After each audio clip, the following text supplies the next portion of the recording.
Okay, guys, these little rascals have some eggs in their box, but I don't think they're going to sit on them because they've been laying eggs all along, and we've just been pitching them out because they don't sit on them, and we don't want rotten eggs. But the button quail, I hope I can open the door. They might get nervous, but I got it there.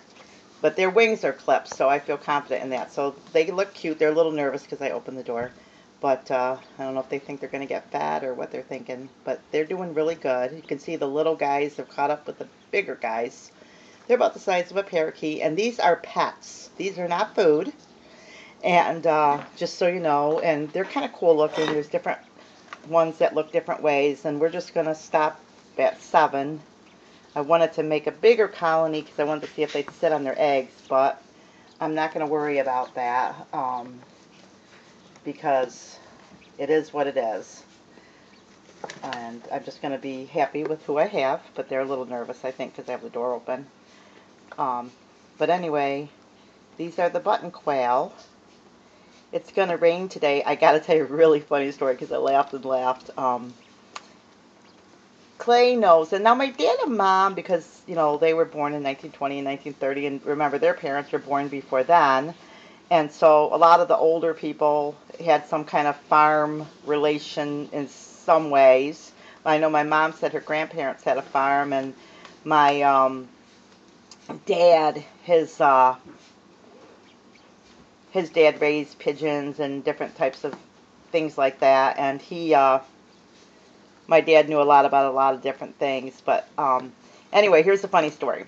All right, Clay knows things like he'll say, look at the leaves, it's going to rain, you know, stuff like that. So I got really, really tickled because I watched the Beverly Hillbillies. I like these old shows. And they were saying, look, it's going to rain. Bobcat's tail is turned up and this has happened. And they go, and the leaves on the trees are turned up. So I got tickled by that, and I thought, gee, I should look up some of the signs it's going to rain. You know, what it means it's going to rain. If you know any, put them down below. I mean, I know that there's stuff out there that are kind of like old wives' tales, you know, like the black cat walking under a ladder and stuff like that. I don't, you know, those kind of things, I don't get into, but I'm talking like the things that are really true, that you can see the signs, like, you know, you can tell by looking at the sky and stuff what the weather's going to be. But it would just be kind of fun because I know a lot of farmers know little things like that. They can tell just because they've been doing it so long and stuff. They'll know little things that, like, oh, just look at the leaves, it looks like it's going to rain and stuff like that.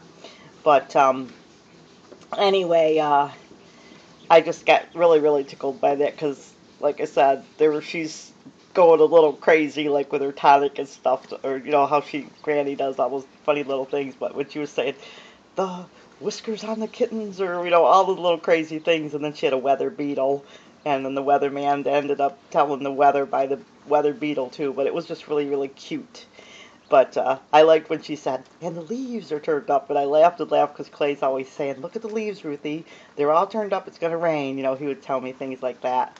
So it's just kind of a fun thing that, you know, if you kind of look around, you notice things. Living out here, there's a lot of little things like that, you know, you kind of notice after a while. Nothing major, just little things. Just, you know, just by being quiet, you'll see things with your animals that most people will miss just because they're not raising chickens and they don't have the time to notice things like that. But if you have them every day, you'll start to see little things about different sounds and voices and things that they make and why they're doing that, like a chicken clucking for her babies or a rooster calling his hens for food, you know, little stuff that in the beginning I didn't notice because it was all so new to me. I mean, you know, Clay and I have been married 4 years now, so it's like having a 4-year college education in science, you know, learning, which I've learned about farmers too, that they're scientists. They're, you know, the serious ones. That's what they do. They're observing and checking, and the good ones make sure their animals look like really, really good, you know, because they've been doing it and they've make sure that, you know, they want to have, you know, take pride in their flock and their herd and stuff like that, or, you know, whatever they're raising. It all depends, just like everyone else. Everyone has their standards, but Clay and I try to keep high standards, you know. So, and natural, like we let nature take its course, because you can't, you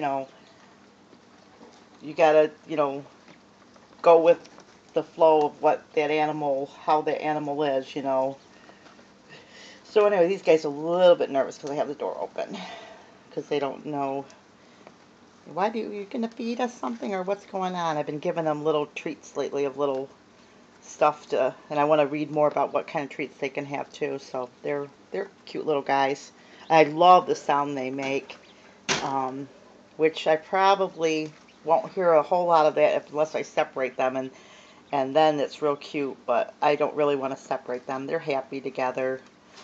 They all sleep in a big pile together too. It's really sweet. And I was happy that the 4 little ones, I have 7, the 4 little ones joined the bigger ones because they were babies and I didn't know how that was going to work out, and you just never know. So, I mean, especially if I've never raised button quail before, so I didn't know.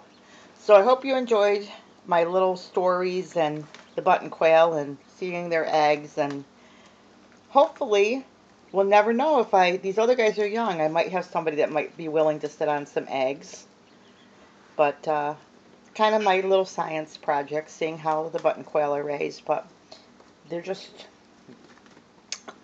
cute. I have my suspicions though that if I have a whole bunch that they probably help take care of each other, but I don't know. I'd have to have a whole bunch, but we'll see what happens.